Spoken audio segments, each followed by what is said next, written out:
Church. Tim's got to get an extra something.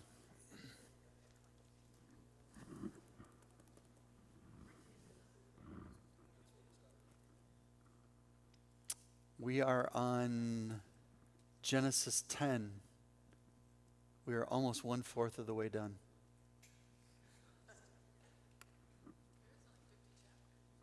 Yep, almost.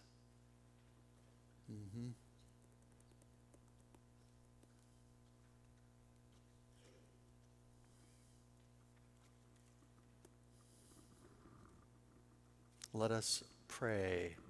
Father, thanks for your goodness to us and for gathering us together on another inclement night. Lots of rain.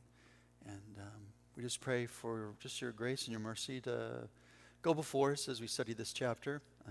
It's one of those rough ones, Lord. Lots of names, lots of places, but really important. It's strategically placed so that it helps us to know where we've been, but also helps us to see where things are going as well. And so allow us to see the simplicity of the chapter, but also the deep riches within it. And we just give you thanks. Thanks for all those who are here tonight and those who are watching online, especially Kenya brothers and sisters. And we just pray for your mercies and your grace and your blessings to be upon all of us who've gathered together to study your word tonight. We ask it in Jesus' name. And all God's people said, please. Thank you. I'm still wrestling with whatever's rolling around on my chest, so it's okay. I've confessed all my sin. I don't know what else to do. So, there we go. Beginning Genesis 10, verse 1 overview. This is the account of very familiar word, or our key word that signifies change, and that is the word what? Toledoth. Toledoth.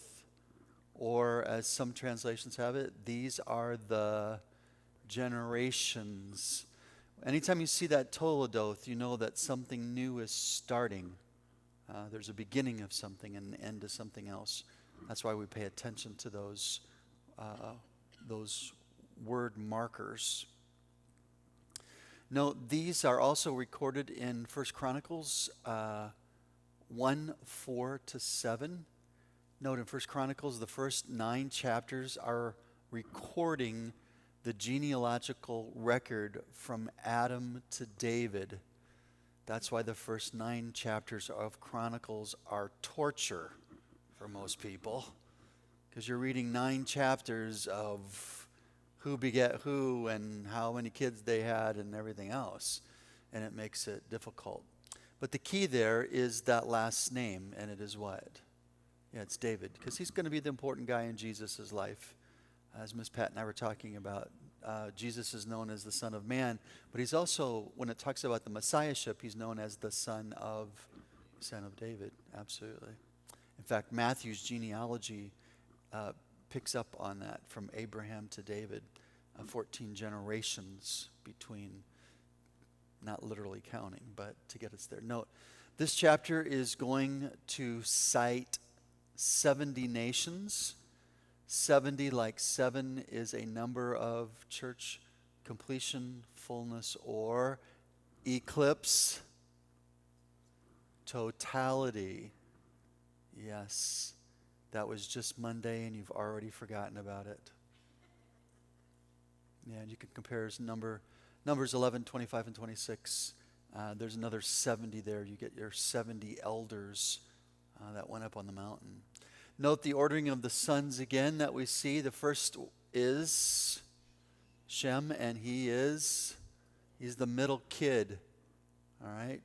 Second is Ham, and he is the youngest, which leaves Japheth, who ends up being the oldest.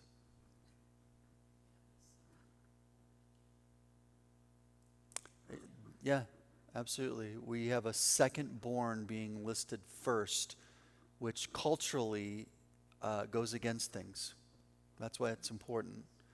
The firstborn is always mentioned first. He gets 2/3 of the rights. not only the property rights, but he also becomes the religious leader of the tribe or whatever he's a part of. So that's not happening.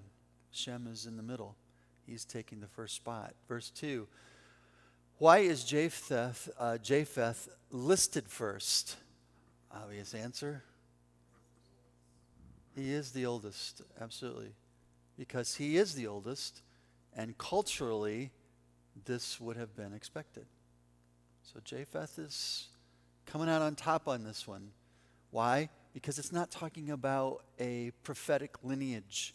We're just talking about kids and how they came out in birth order. That's all we're doing. So Japheth's sons, note these are not probably individuals, but they're probably regions where family is identified. And we know this, by the way, even in a lot of our names. A lot of our names, our last names, are not names. A lot of them are regionals or they're occupations. Does that make sense? Yeah, it's like, oh, this is John, who's a blacksmith. We're just going to cut it down and say Smith and be done with it. So it's very common for that to happen, and it was common back in this day as well. Gomer, we see him in Ezekiel 38, 5-6. He's going to join the nations north of Israel in attacking Israel. So, you remember, Japheth is everything north. I've got a map coming up that'll show us this. But, so some of Japheth's relatives are not going to be very nice to Israel. It lay in the eastern part of Turkey between the Black and Caspian Seas.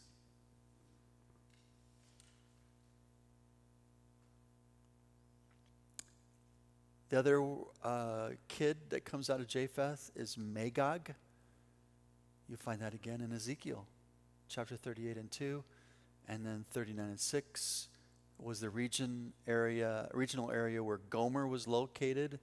It is modern day parts of Russia or Rus, which it was early called. Javan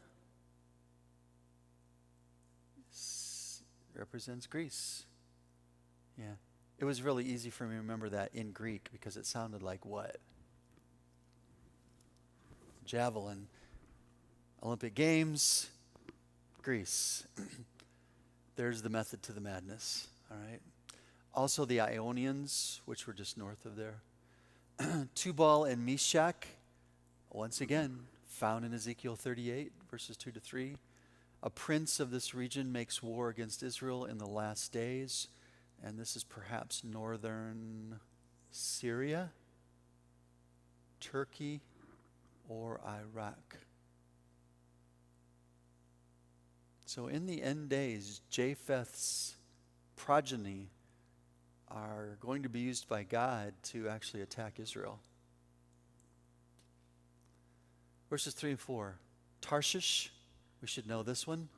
All of you who've studied Jonah, because he wanted to get on a boat and, yeah. Mm-hmm. It was, yeah. Daniel is traveling to, I don't know, but I shouldn't sing that one. On a plane. All right, Katim is the island of Cyprus. Rodanim, island of Rhodes, near Cyprus. It's in the Mediterranean. Yep. Verse 5, note the parenthetical. This is looking forward to chapter 11, by the way.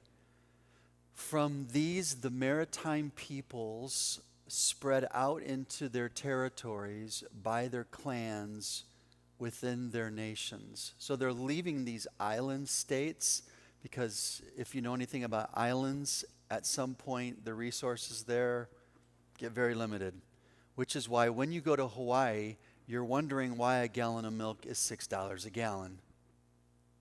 Because everything's imported. So it's very expensive. But what I wanted you to note in the parenthetical is the last thing. They spread out into their territories by their clans within their nations, church, each with its own language. So that is either what we call anachronistic, which means what? Chronos, time, ana, out of time.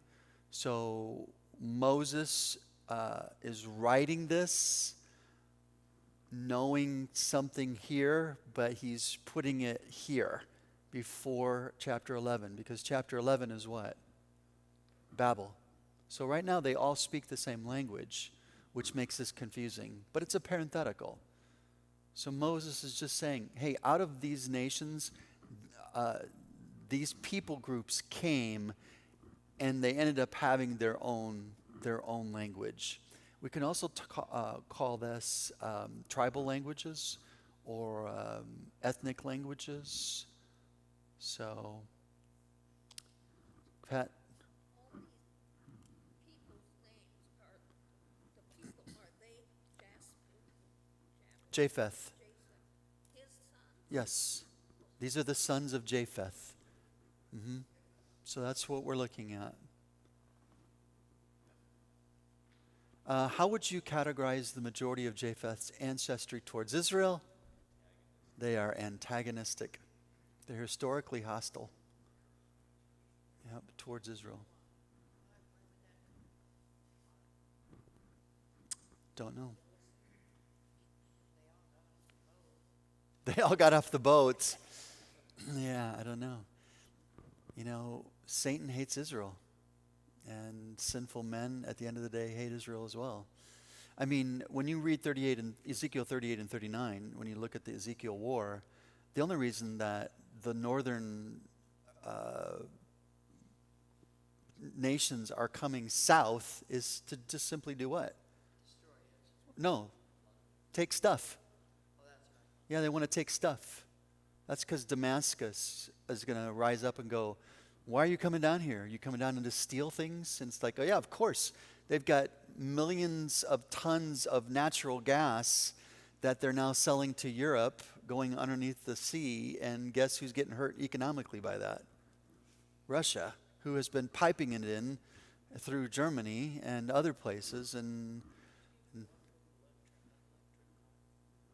if we all drove electric cars, we would change history. Absolutely. Yes. Call me when it's 10 degrees above zero, Chris, when your electric car is stuck someplace at Walmart. After the eclipse, it was, yes. Yes. Verses 6 and 7, note the sons of Ham, Cush, which is Ethiopia. Remember we talked about that last week. One of the oldest Christian groups is found where? It's in Ethiopia, Coptic Christians. Yeah, Ethiopia. Where they first established a Christian church? No, well, no, the first established church would have been in Jerusalem. The first time anybody's called a Christian is in Antioch, which is in the north in Syria. So, I mean, things spread out very quickly within 300 years. Christianity was all over the place. Mitzrayim. It's actually the Hebrew word. So you're learning some language tonight. All right. Mitzrayim is the Hebrew word it's for Egypt. Mm-hmm. And remember we talked about this last week as well. Who was cursed? Canaan. Not Cush, not Mitzrayim. In fact, these are going to be blessed people. All right? We have Put, which is Libya. There's some alternative spelling there. It could be Fut, which is Sudan, which is right next to Ethiopia, right over Kenya, by the way. Lots of refugees pouring in down to the south, Christians. The difference between a P and a F in Hebrew, it looks like this. It looks like a line up, over, and like a C. And if that's all you have, it's a F. But if you put a dagesh forte, which is a dot in the middle of it, it makes the consonant hard. P, put, not foot. Does that make sense? Just say yes, you'll be fine. And last of all, we know that Ham's, one of his sons was Canaan. And where was that going to be located? Which was, surprise, surprise, last week we looked at the map. It is right where Israel is. So Noah is cursing Canaan, which will be the future home of Abraham and Israel. It's redemptive language. God is going to redeem that. Question: which one of Noah's grandsons did he curse? Canaan. It implies that he was already born. That was one of our questions last time. Yeah, Canaan. Oh, did I really? Oh, did I? I must have changed my slide and not my notes. It should be. It would be one of Noah's grandsons. Yeah. So do I need to correct my notes? Oh, okay. No. He didn't curse Ham. We don't know. It's listed fourth. So it could be the young one. You know how young the last born act. Completely irresponsible. Yeah. Middle childs are just a train wreck. It's basically the firstborns that have been able to carry the whole world on its shoulders. I'm just...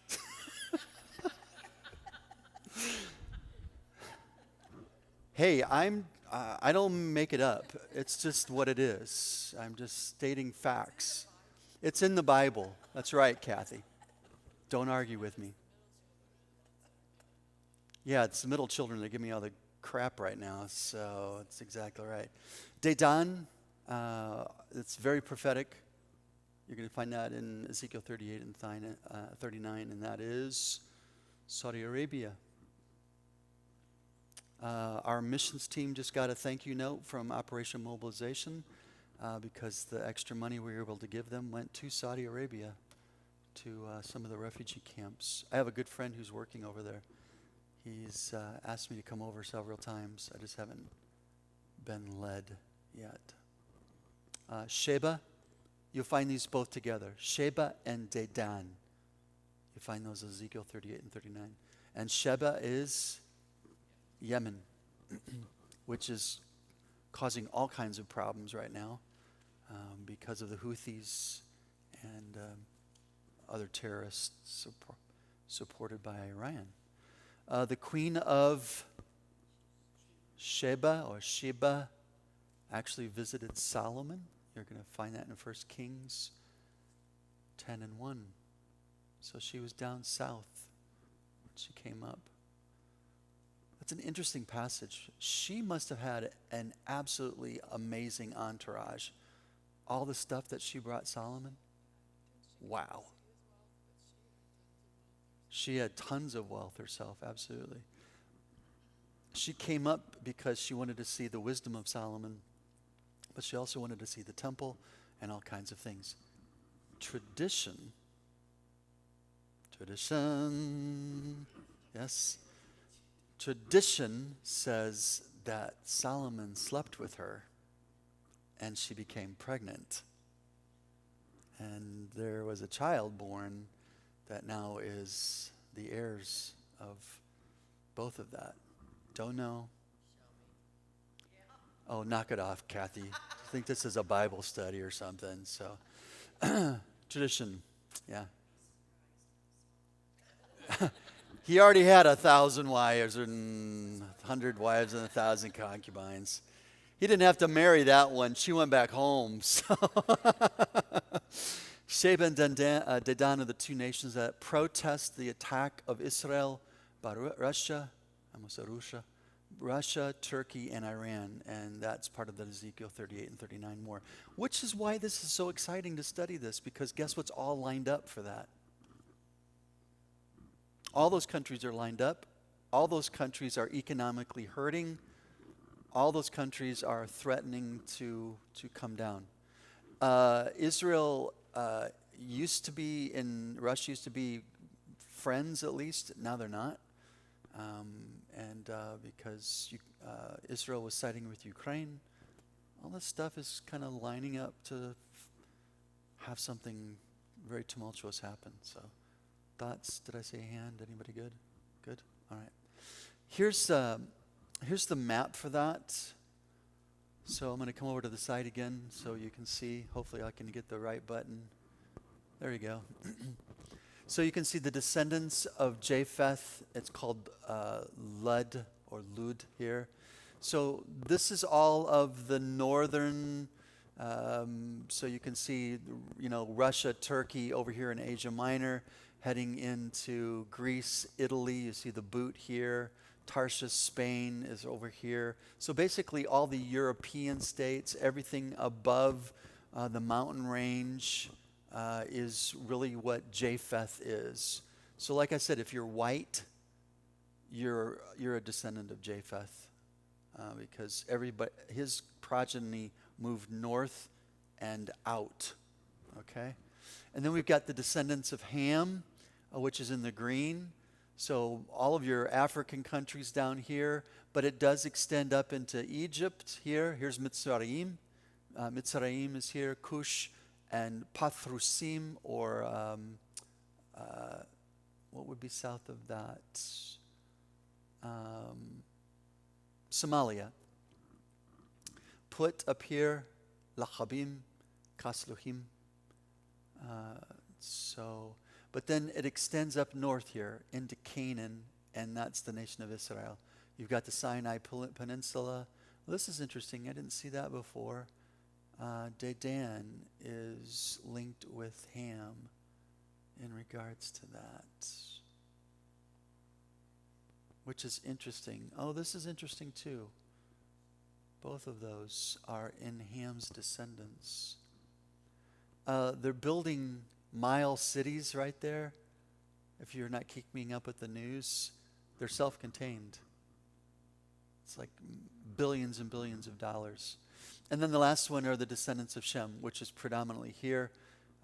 This is Saudi Arabia, Iraq, Iran.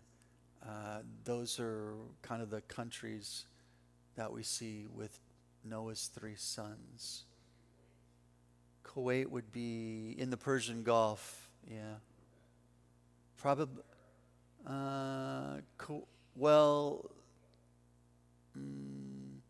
Elam is in Iran. Elam is a prophetic city as well. You can find that in the scriptures. So that's a very important city that's coming up. I actually looked at going there. There are some ruins there, but it's a little dangerous right now. So I'd have to look at a modern map on where Kuwait is at there. Because Iran is here, and Iraq is over here, and Kuwait would be just south of that. Right there? Okay. Here, the Persian Gulf. Yeah. Mm-hmm. Yeah, interesting stuff. Any questions on that? Verse 8, here's where we get some very interesting stuff. Describe Nimrod. He's the first, global guy, if you would. There's a lot of stuff written about him. Go on YouTube. There's tons of documentaries on Nimrod. It's just very, very interesting. Nimrod means, let us rebel. Interesting, isn't it? I don't know if I have this in your notes, but a lot of scholars believe that Nimrod was the one that initiated the Tower of Babel. Because it fits his name. Note, many scholars believe that Nimrod was the first to introduce into humanity the worship of other gods. The false gods of the Babylonians, false gods of the Assyrians, which is why his name means let us rebel. And I always look at this. So there's two possibilities. Either A, that was his name, or B, it's not his name. It was a title given to him that reflected what he was or what he did. Yeah, both of those fit. He was a son of Cush, which is Ethiopian. Verse 9, he was called, church, a mighty hunter before the Lord. It's interesting language. Verses 10 through 12, he was called a builder of cities. What are the two most important cities in relationship to the history of Israel?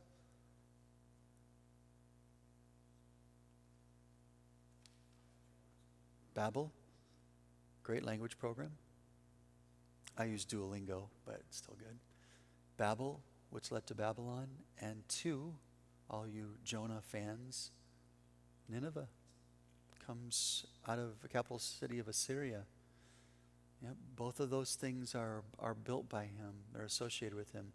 Note, many scholars believe that this is not speaking of game, but of people. He is a mighty hunter before the Lord. He didn't hunt animals. He hunted people. In other words, to establish his kingdom, basically. That Nimrod was the first to establish a name for himself by violently taking over areas of the population and creating, the first kingdoms, a hint that he may be the first type of the what? Of the Antichrist.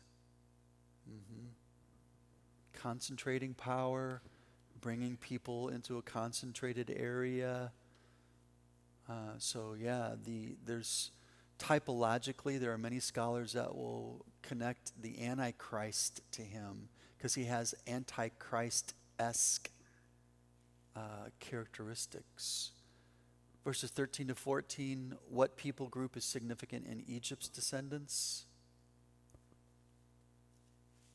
Egypt was the father of the Luddites, the Anamites, the Lachabites, the Naphtuhites, the Pathrusites, Kaslusites, parenthetical, because they've always been in Israel. It's their land. Liar, liar, pants on fire. Who came from them? Palestinians did. Yeah. Palestinians, Philistines, same thing. From whom the Philistines came, and then the Caphtorites as well. So there was a great, I can't think of the guy's name, John. He's a comedian, but he's got a talk show. And he literally had this interview with this guy, and it was brilliant because it was like, why isn't anybody ever asking why the Palestinians haven't been just absorbed into Jordan or Saudi Arabia or Egypt? There's no need for them to be refugees. In fact, they haven't been refugees. They've been victimized by their own leadership. They're Jordanians. They're born in Jordan, which was the West Bank. Does that make sense? But no one's ever asking the question, why aren't those countries absorbing them and helping them? And the answer to the question was because they support terrorism. Why do you want that in the country? Head of the PLO, Yasser Arafat, was Egyptian. They kicked him out of the country because he's a radical. They didn't want him. It's interesting. No one talks about those types of things. Note, this ethnic group originally immigrated from the Isle of Crete and were seafaring people. And if you look on a map where the Philistines were located, the 5 major cities of the Philistines were all located where? They're all coastal cities. They're all on the Mediterranean Sea. Yeah. Yep. Verses 15 to 20, what is significant about the descendants of Canaan? Canaan was the father of Sidon. What wicked person came out of Sidon?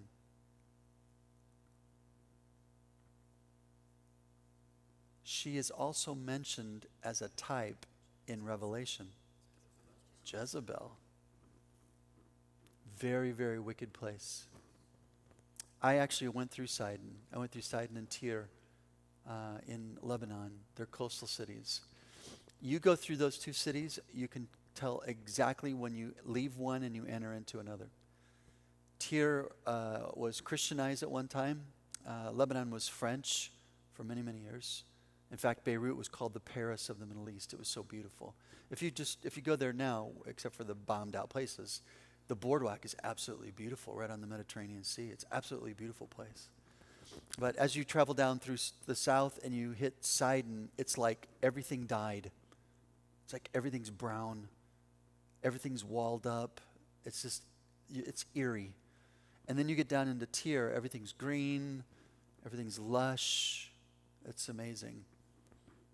We unfortunately came back from Damascus, Syria at night. We went through Tyre. They have this, there's a huge Marcionite community, Catholic Marcionite community that lives in Tyre. And they built this massive statue of Mary with her hands out. And you can climb up in her body and come out her head. It's kind of cool. And you can look over everything. That way you can actually see the difference. So by the time we got done with that, we got in our van, we went through, we hit Sidon at night. And it was like, in Sidon, there is still an existing a temple to Baal.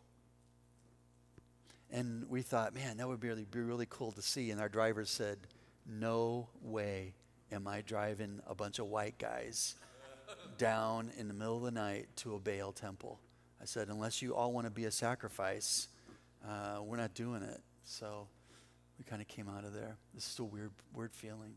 So not only Sidon, his firstborn, but also the Hittites. Yeah, they're going to be a nemesis. And then you've got the Jebusites. What's significant about them? Jerusalem. Absolutely. Jerusalem was the old word for that was Jebus. Yeah, Jebus. In fact, when David conquered them, he couldn't get rid of them either. He left them, and they became water carriers and wood choppers. And then, of course, the next one, the Amorites, which are going to be another thorn in Israel's side. Then you've got the Girgashites, the Hippites, the Archites, the Sinites, Aryadites, Zemarites, and the Hamathites. Later, the Canaanite clans scattered. But when you look at the descendants of Ham, there are a lot of really nasty people groups in there that are very antagonistic against Israel itself. Okay. What is significant about the descendants of Canaan? And the borders of Canaan reached from Sidon towards Gerar as far as Gaza, and then towards Sodom, Gomorrah, Admah, Zeboim, as far as Lasha. These are the sons of Ham by their clans and languages in their territories and nations. So, out of the cities that are notorious for being wicked and evil, they're all of descendants of who? Of Ham. Yeah, especially through Canaan. Okay. So it's interesting that, gosh, how many years now? Let's just take 1450 when Moses wrote this. Another 1450, 3,450 years later, we're still talking about Gaza. We're still talking about how horrible that place is. Verse 21, sons of Eber. Anybody have an idea where I'm going with that?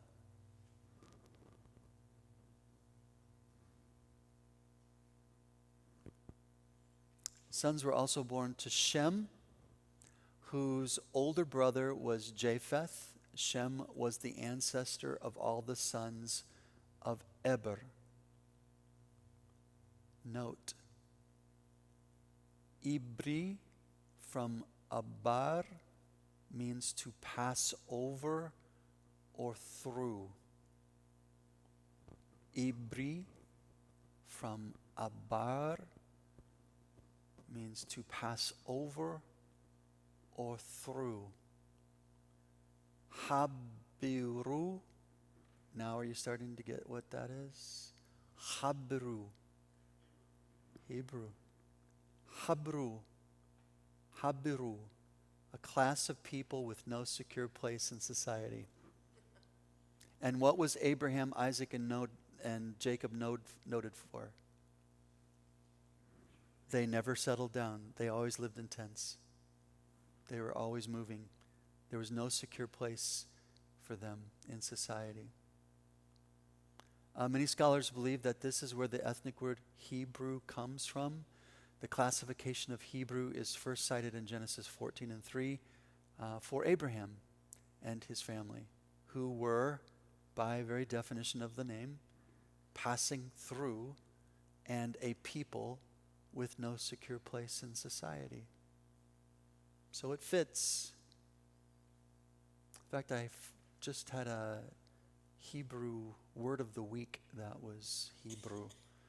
My word for this week is Israel. I haven't gotten to it yet. Verse 22-31, note on Peleg. We talked about this very, very early in Genesis. You remember with the, I just lost it. Starts with a P. Separation of the continents. Pangea. Remember when we talked about that? Primarily referring to the scattering of the people of Babel, but may also refer to the tectonic plates of the earth moving, creating the current continents.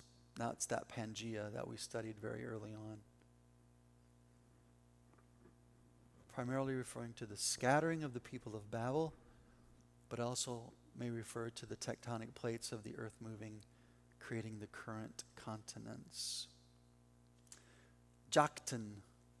Joktan is the father of the Arab states.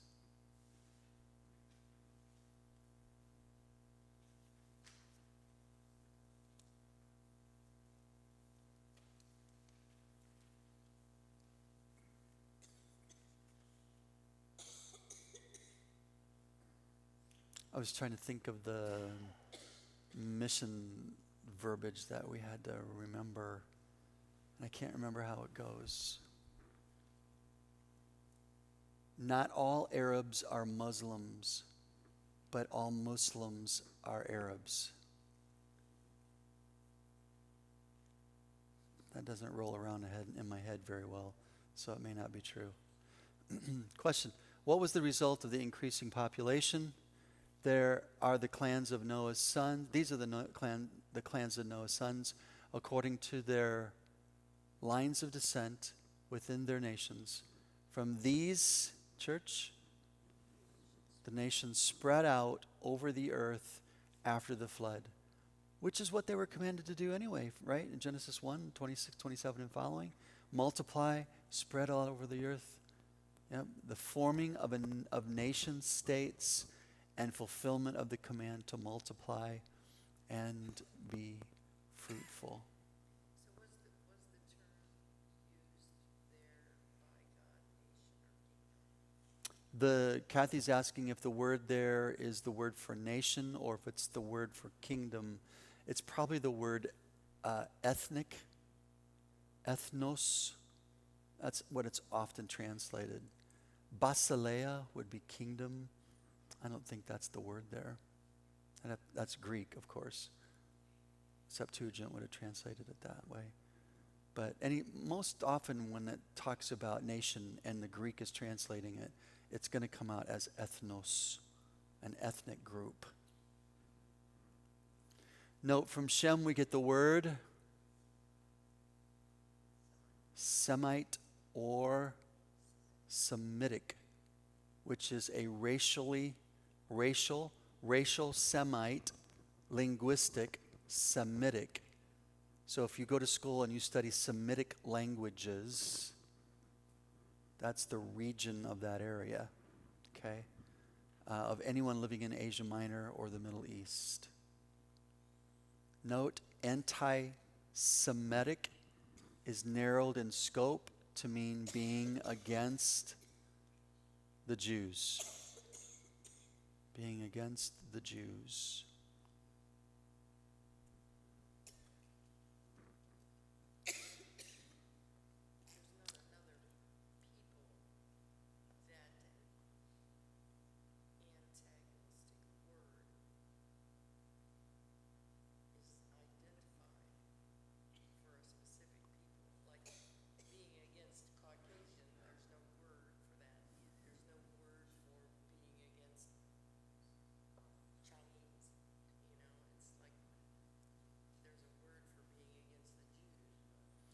Yeah, Kathy's making note that there doesn't seem to be a word that's strictly focused on hatred towards one given group of people.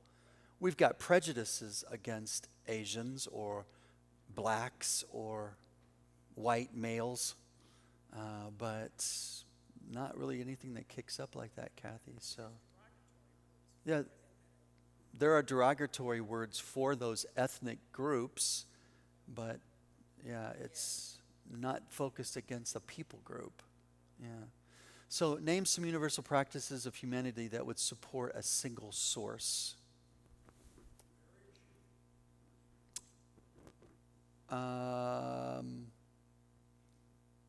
Could be, Dave. Marriage.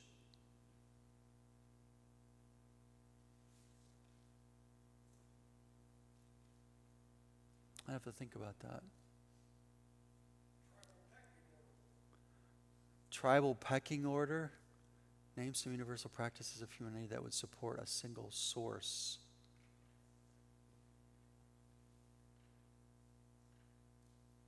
I'm arguing against myself.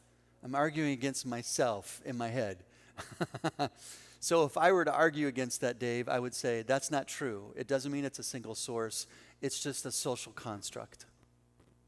It just developed. Doesn't mean that there was a singularity of anything. Okay. What else? Submission of women. A single source. Everything goes back to one, Noah. Right. So what would we do with that?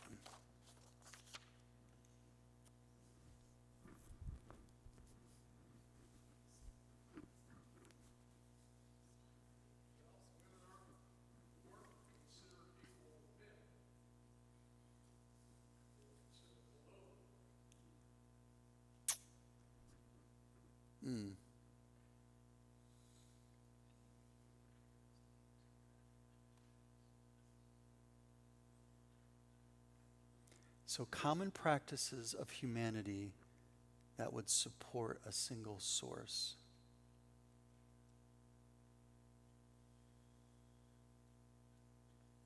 How about legends?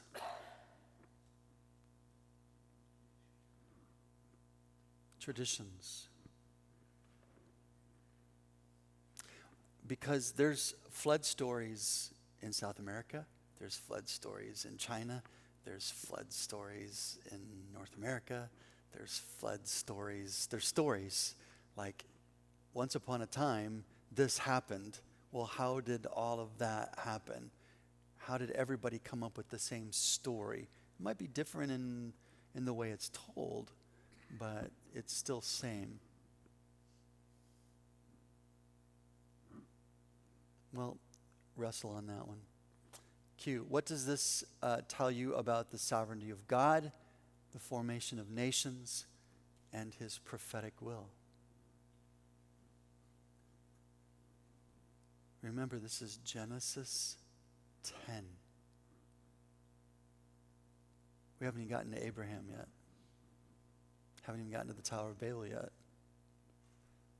What does this tell you about the sovereignty of God, the formation of nations, and his prophetic will? All three of those together. He's got a plan, absolutely. I mean, all you need to do is go back and read Ezekiel 38 and 39. There's a war coming, and guess who it involves? All the nation states that we're seeing in Genesis chapter 10. Before, Israel became a nation state, if you would please, in 1948, Genesis 10 already had the enemies of that country already set out and laid out, haven't they? He already knows what they are. He already has established that. He knows the beginning from the end.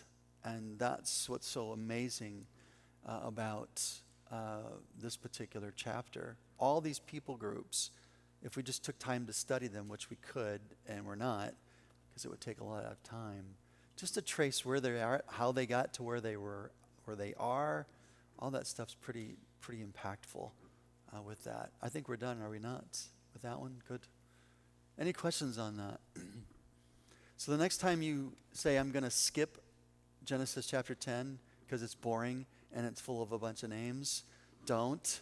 Go through and underline all of those specific names that are going to shoot up throughout the scriptures that are going to be connected to Israel and in particular the end times as well, because that's what we need to do. Miss Sarah, are we ready to go on the next one? The gates, Tim, please. Yep. So, you talked about Abraham's clan being wanderers. Is that why the Jews were so easy to make slaves? Tim is asking because Abraham, Isaac, and Jacob and their clans were wanderers. Did that make them easier to become slaves? I don't think so. In particular, if you look at Abraham, Isaac, and Jacob, they were really powerful people.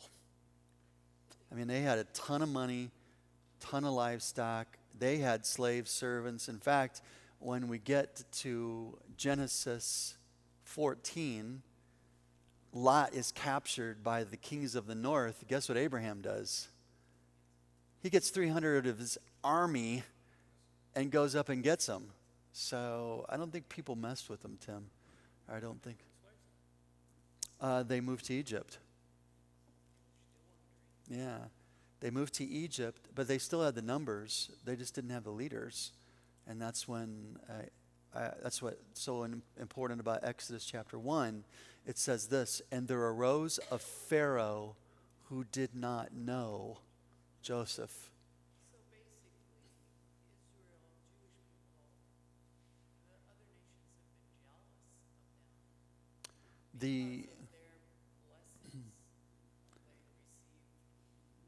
I mean, they went down to Egypt and multiplied and were very prosperous. which that was the threat. Would also make you very jealous of that people group. Threat, jealousy.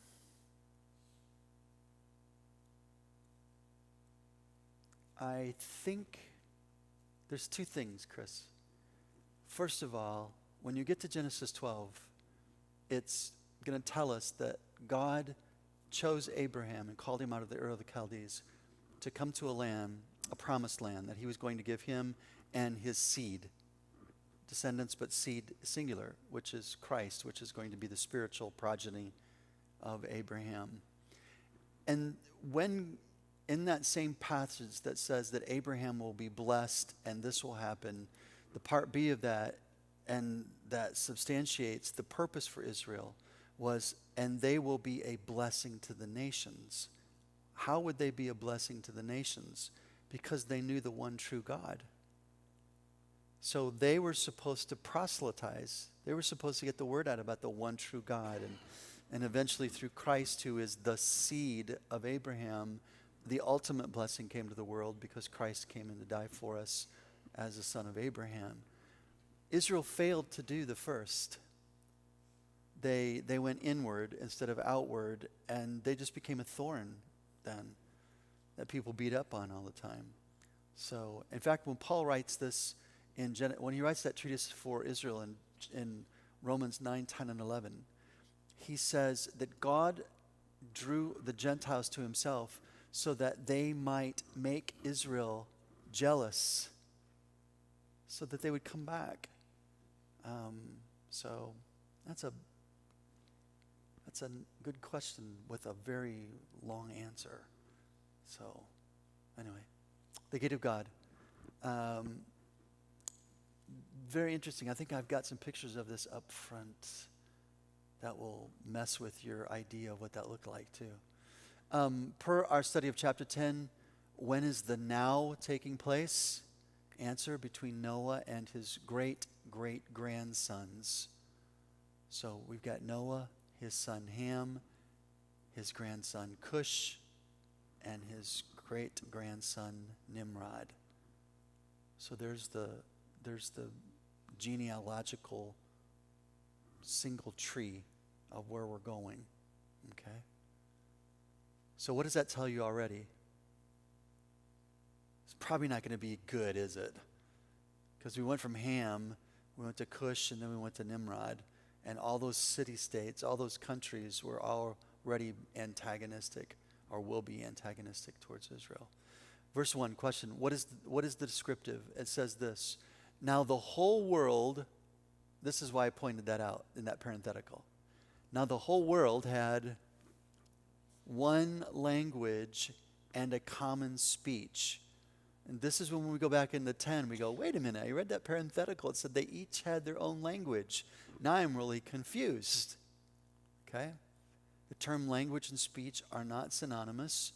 Language is a system of symbols, signs, and sounds or gestures that communicates a commonly held meaning or understanding. A system of symbols, signs, sounds, or gestures that communicate a commonly held meaning or understanding. I can teach tonight using English, and you all understand me. Because, for the most part. All right? Yeah, thanks. Speech is the symbols, signs, and sounds or gestures themselves. Okay? Yes. So I speak English, but English is comprised of what? Letters, numbers, sounds, syntax, how those things are arranged in particular order. That's the difference between those things. So a speech pathologist is interested in what? Yeah. How do I make things? How do I make sounds? Okay. Question: what language was it? Answer: I'm not certain, but probably Sumerian, because it's the oldest Semitic language from Sumer, which would have been the Babylonian area. Question: how do you reconcile chapter 10, verses 5, 20, and 31 with the timing? If the division is equated with Peleg, 10 and 25, it's hard to reconcile this. Okay? But from 10:5, the language division had already taken place. So that's what makes that difficult. So it's probably the continental shift. Option: lingua franca, or what's called the Frankish tongue. That's what that means. A type of communication was already established among differing languages. For example, ethnic tribal speech.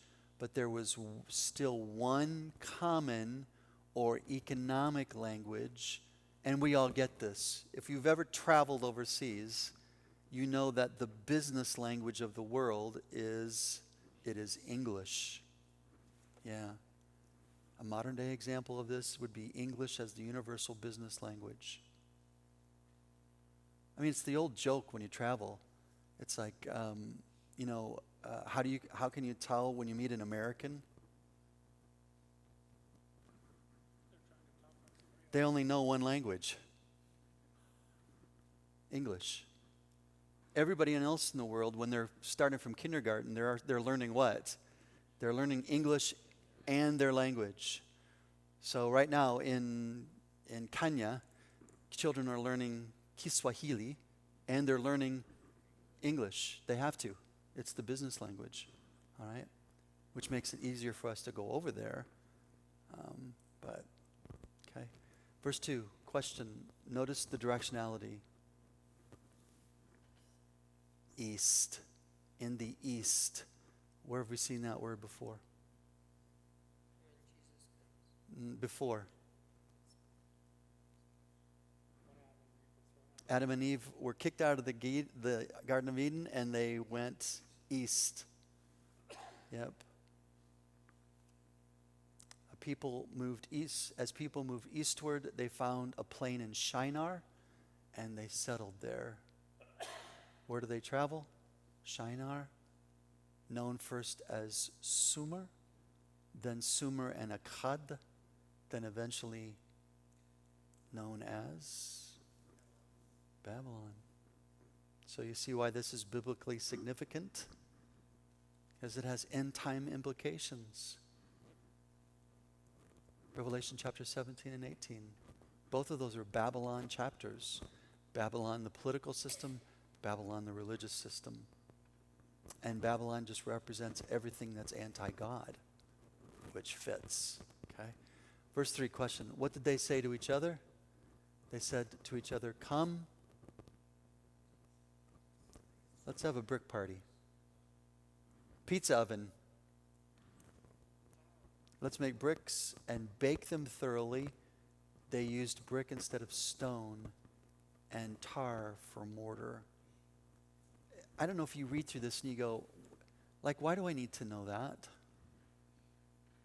You need to know that because guess what God told Moses that he wanted to build an altar with? Stones, uncut stones. Yep. And it couldn't be a ramp. It had to be steps so that when the priest walked up there, you couldn't see up underneath their garments. All right? And it had to be uncut stones for the altar. That's not what's going on here. What is significance about the materials used? It's the first time we see men build bricks by firing them instead of letting them be sun-baked. Pastor Fred knows all about this. That's how he made his living. He was a brick maker. Okay? For example, in Egypt, anthropologists have discovered writings describing this brick process and stacking, and they said that it was difficult getting them to separate with the tar pitch being used. In fact, there are still places where they have archaeologically tested that are back to this time, and they cannot get the bricks apart. You know that most of the buildings on the campus of Purdue are made out of bricks, and most of them at IU are made out of stone. Wow. I think there's some spiritual significance there, Steve. Notre Dame is made out of pure gold. Yep. Tar pits. Yeah, when we get into tar pits, yeah, it's liquid coal. That's all it is. Discovered the brick process stacking, and they did it. They said it was difficult getting them to separate with the tar pitch being used, which is interesting. And it's interesting because if you remember the story of Moses, when Moses came and ticked the Pharaoh off, he said, you're going to make bricks, but you're going to make them without what now? Without straw. You're not going to get the binding to bake them now. Different material, even now. All right? Whoops. I'm going to stop here at 4. Let's do that. That way I've got because the next one's got a whole lot of stuff in it. All right? Good. Things to know about our study tonight. What caught your attention before we close? Anything offhand? It only took 4 generations for the wheels to fall off the buggy, Jeff. Yep, that's all it took before man went back to being abjectly wicked. Great point. It's kind of the same as when we did our Jonah study. When Nineveh went back, it really was about 4. Yeah, Deb was mentioning her Jonah study. The city of Nineveh repented, but unfortunately, not only we do have the book of Jonah, we've got the book of Nahum, which tells you that generations later, guess what happened again? They rebelled against God, and God ended up destroying them in that process. Yeah. Other thoughts?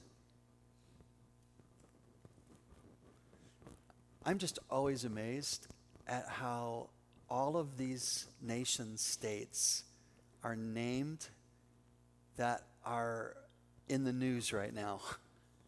They're all connecting up with biblical prophecy that God established all the way back in Genesis 10. That to me is just an absolute marvel of how God could foresee that far down and create things to set that up. Amazing, isn't it? Yeah, it is. Good. Chris? 10:21. This is just confusing. It says, to Shem also, the father of all the children of Eber, the elder brother of Japheth, children were born. Doesn't make sense. It might be your translation, Chris.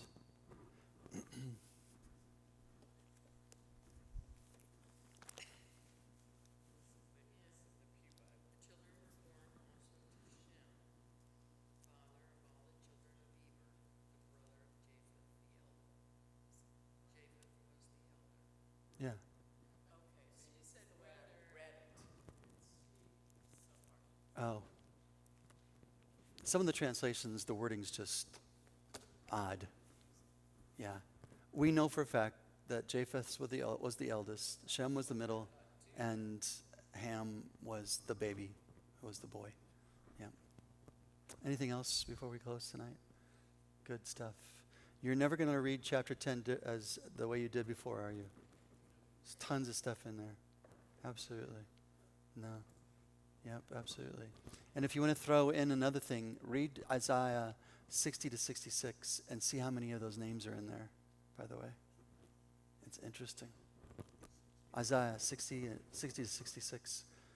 It's the millennial period. Yeah. Assyria's there. Egypt. I'm sorry?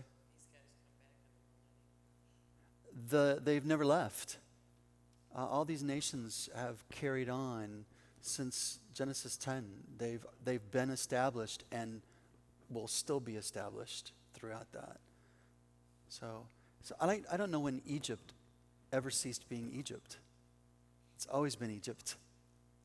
I mean, there's been different conquerors that have come in there, but the nation states they've always stayed. They've always had their essential boundaries, all the way back from Genesis 10, moving forward. It's just amazing to think about that. So, Chris. These areas that we're going over tonight, Mm-hmm. they're the oldest. Mm-hmm. So everything like Far East, China, all those places, Australia, everywhere, are young. The nation states are, yeah. Those nations named are, they had different names. I mean, Were there even people there? I don't know. I think because we're talking about Well, they migrated. We all know that. Everything came from Turkey, so. that you're talking about, obviously, where Adam and Eve would be the very oldest area. Yeah, and yeah, everything moved out, and how they got there, I don't know. I mean, we're talking about like the American Indians. I mean, they're pretty certain that they either came up from South America, up through Mexico that way, or they came through the Bering Strait, coming from Russia, because they're of the Mongoloid, the land bridge that was there at one time. So there's always been these migratory movements with people groups getting from one place to another. And how that happened, I don't know. It's very interesting. Yeah, let me pray for you.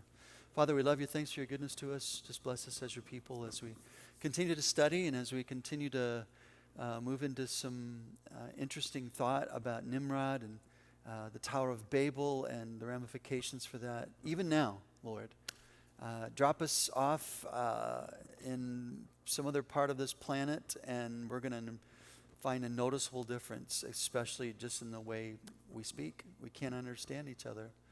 And how did that come about? Well, it came about through the Tower of Babel. And so, Father, all kinds of implications for us as we study these. This event that happened thousands of years before, and yet it has relevance for us even now. So bless us, Lord, as your people as we go our separate ways. Give us rest tonight, and pray that our rest of our week would be profitable in your sight. And that you'll bring us to our proper places of worship on Sunday, that we might truly just lift up and praise you and thank you for Jesus, who in the end brings all nations back together. And we thank you for it. In Jesus' name. And all God's people said, please. Amen.